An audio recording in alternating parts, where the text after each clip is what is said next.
Well, hello then, I do hope you're all well. Yes, as promised, this is the second part of the James O'Brien, Theo Usherwood conversation from yesterday, where they had the PMQ's analysis. And, well, he came back and he talked a little bit more about the problems the Prime Minister is having, he had at PMQs. But also he had a bit of an interesting take on the shambolic speech about that our bumbling cockwomble had at the CBI conference, where he had his own take on it, and where he doesn't think it was a distraction. And I think James agrees with him. And I think that I'd go as far as say not totally convinced it's a distraction.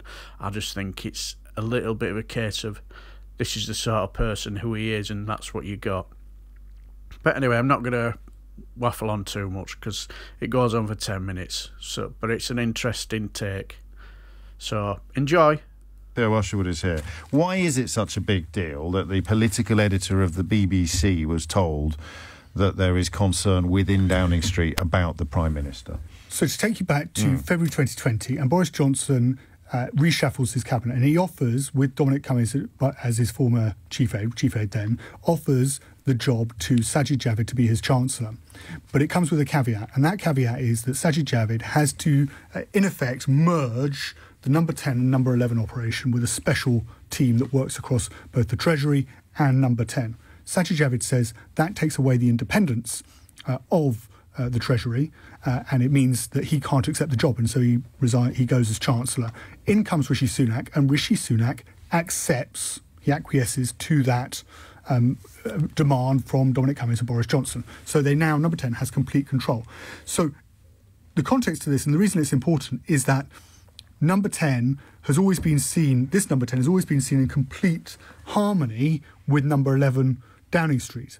They've worked, Rishi Sunak and Boris Johnson have worked side by side. There have been tensions previously, and of course Boris Johnson had that joke at Rishi Sunak's expense when he said that he might demote him, possibly to Health Secretary, which went down badly. So if number 11 are now briefing against number 10, and the reason that it's being pointed, fingers being pointed at the Treasury, is because when the story initially broke, it was put down to a number 10 source.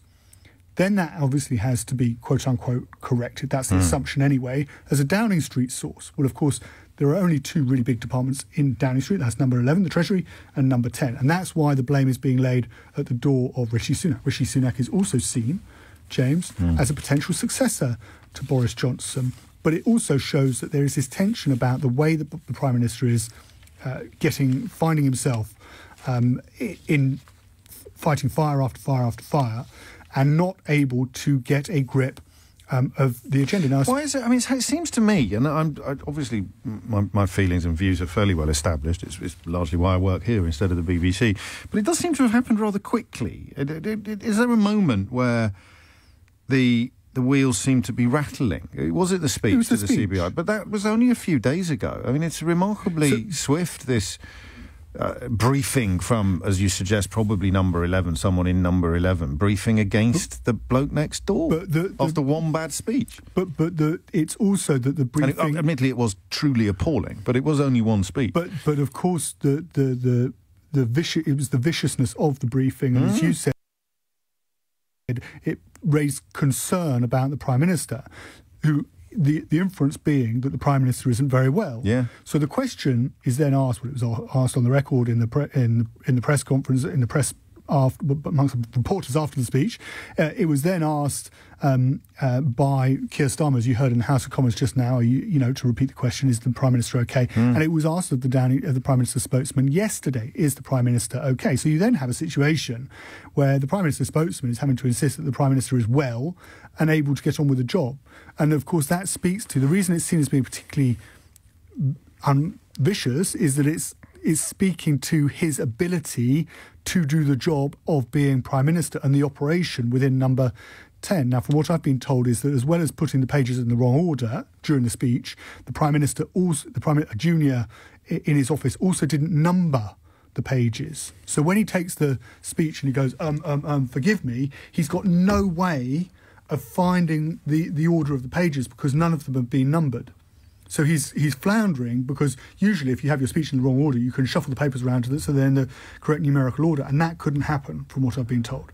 But the issue is about, and it was put to me by somebody who knows Boris Johnson pretty well from during his career, that the Prime Minister and Number 10 are in this operation, in this moment now where they're in a hole and they're digging and they're digging and they're digging, but they can't see where the next hole is appearing. And so you dig your way out of one hole and you walk straight into the next one.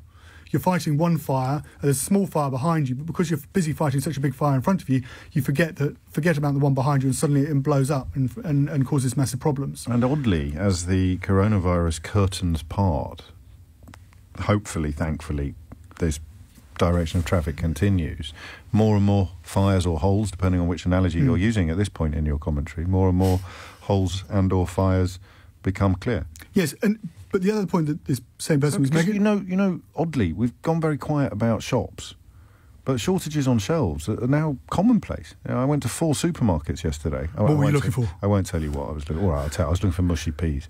And I can go past 4 supermarkets on the way home, including little ones. Pre-mushed.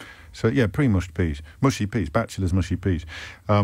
Metropolitan Liberal Elite staple. Are you not on this one already? Or guacamole, as I think Peter Mandelson may once have called it.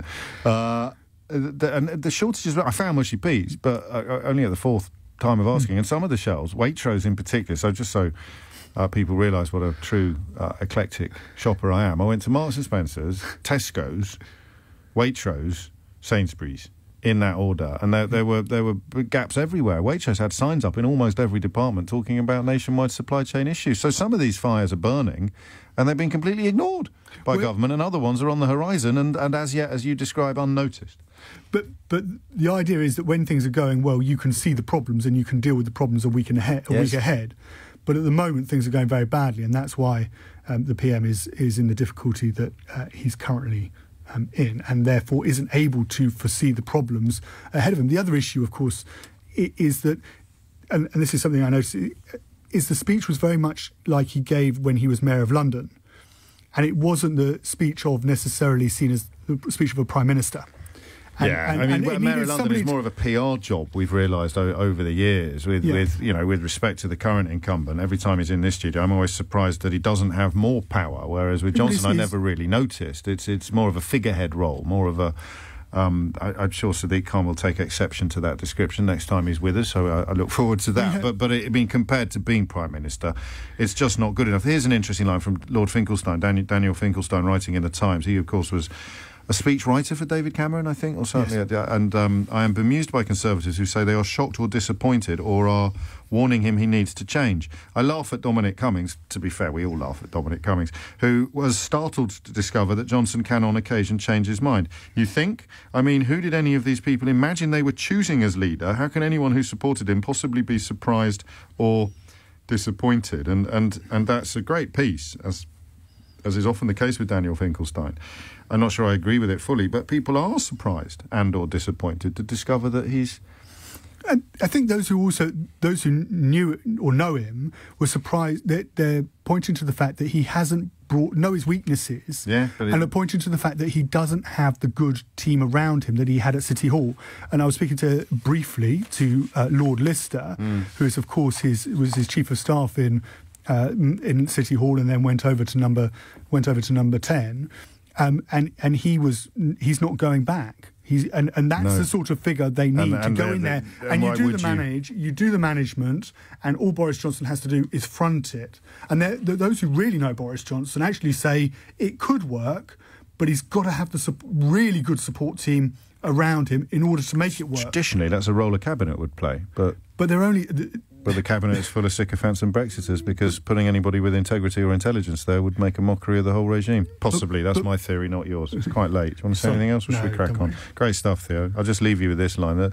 The line in that manifesto in 2019, nobody needing care should be forced to sell their home to pay for it. No mention of while you're in it, or nobody needing care should be forced to sell their home to pay for it. The bottom line is, if you need care and you spend £86,000 or more on it, unless you can raise £86,000 without your home being sold at some point, that manifesto promise has been broken. And that's why Boris Johnson spent the first 2 or 3 questions at PMQs today running around the houses like a headless chicken. Now, was it distraction? If it were, I don't think it's had the desired effect. In fact, I think it's made things worse for him. Because one thing I did notice at PMQs, I saw a bit of a video where he was doing his grandstanding and all that stuff, and you could hear the people behind him. They were doing the odd cheering, but you got the feeling it was a little forced. But you look at Liz Truss, she kind of reminded me of a little bit like a great white, just circling, just waiting for the right moment to strike. Oh, I remember that book from George Orwell, Animal Farm, you know, when they got rid of that farmer and run by Snowball and Napoleon. When you first read it, you could tell that Snowball, he's wanting to build the windmill to make electricity for all the animals for when it comes to winter time and all that. But in the background, you just got the feeling Napoleon was up to something, and that's what he was doing, just waiting for the right moment to strike. And you just look at Liz Truss, you just got the feeling that she's just waiting for the right moment for the strike for a leadership challenge. And you look at Fishy Sunak, he didn't look too happy either. So, but anyway, whether it was distraction or not, I'm not totally or utterly convinced. But we'll never know, I suppose. But anyway, what do you guys think? I shall leave the video here and have a good weekend. And until the next time, I shall bid you farewell. So, take care.